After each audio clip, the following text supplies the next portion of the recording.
ದೇವರ ನಾಮಕ್ಕೆ ಸ್ತೋತ್ರ ಉಂಟಾಗಲ್ಪಡಲಿ. ಪ್ರೀತಿಯುಳ್ಳ ದೇವಜನರೇ, ಯೇಸು ಕ್ರಿಸ್ತನ ಹೆಸರಿನಲ್ಲಿ ನಾನು ನಿಮ್ಮನ್ನು ವಂದಿಸುತ್ತೇನೆ. ಕೀರ್ತನೆಗಳು 20ನೇ ಅಧ್ಯಾಯ 7ನೇ ವಚನದಲ್ಲಿ ವಾಕ್ಯ ಈ ರೀತಿಯಾಗಿ ಬರೆಯಲ್ಪಟ್ಟಿದೆ.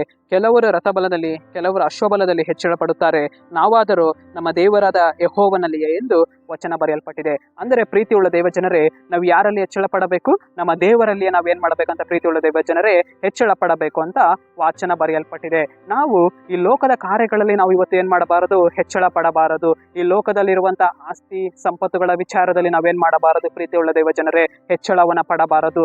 ಅದು ನಷ್ಟಪಟ್ಟು ಹೋಗುವಂತ ಕಾರ್ಯ, ಅದು ನಶಿಸಿ ಹೋಗುವಂತ ಕಾರ್ಯವಾಗಿದೆ. ಪ್ರೀತಿಯುಳ್ಳ ದೇವಜನರೇ, ನಾವು ಯಾರಲ್ಲಿ ಹೆಚ್ಚಳ ಪಡಬೇಕು? ನಮ್ಮ ದೇವರಲ್ಲಿ ನಾವು ಹೆಚ್ಚಳ ಪಡಬೇಕು. ಕರ್ತನ ವಾಕ್ಯದಲ್ಲಿ ನಾವು ಇವತ್ತು ಹೆಚ್ಚಳ ಪಡಬೇಕು. ಕರ್ತನ ಮಾರ್ಗದಲ್ಲಿ ನಾವು ಇವತ್ತು ಹೆಚ್ಚಳ ಪಡುವಾಗ ಆತನು ನಮಗೆ ಏನ್ ಮಾಡುವನಾಗಿದ್ದಾನೆ? ಹೊಸ ಕಾರ್ಯಗಳನ್ನ ಮಾಡುವನಾಗಿದ್ದಾನೆ. ಪ್ರೀತಿಯುಳ್ಳ ದೇವಜನರೇ, ದೇವರಲ್ಲಿ ನಾವು ಹೆಚ್ಚಳ ಪಡುವಂತದ್ದು ಅದು ಯಾವುದೇ ಕಾರಣಕ್ಕೂ ಅದು ನಷ್ಟಪಟ್ಟು ಹೋಗುವುದಿಲ್ಲ. ಪ್ರೀತಿಯುಳ್ಳ ದೇವಜನರೇ, ಅದು ಪರಲೋಕ ರಾಜ್ಯದಲ್ಲಿ ನಮಗೆ ಬೇಕಾಗಿರುವ ಕಾರ್ಯಗಳನ್ನ ಒದಗಿಸಿ ಕೊಡುವಂತದ್ದಾಗಿದೆ. ಪ್ರೀತಿಯುಳ್ಳ ದೇವಜನರೇ, ನಾವು ಈ ಲೋಕದ ಕಾರ್ಯಗಳಲ್ಲಿ ಹೆಚ್ಚಳ ಪಡದೆ ದೇವರ ಕಾರ್ಯಗಳಲ್ಲಿ ನಾವು ಇವತ್ತು ಹೆಚ್ಚಳ ಪಡೋಣ. ಪ್ರೀತಿಯುಳ್ಳ ದೇವಜನರೇ, ಸರಿ, ನಾವು ಪ್ರಾರ್ಥಿಸೋಣ.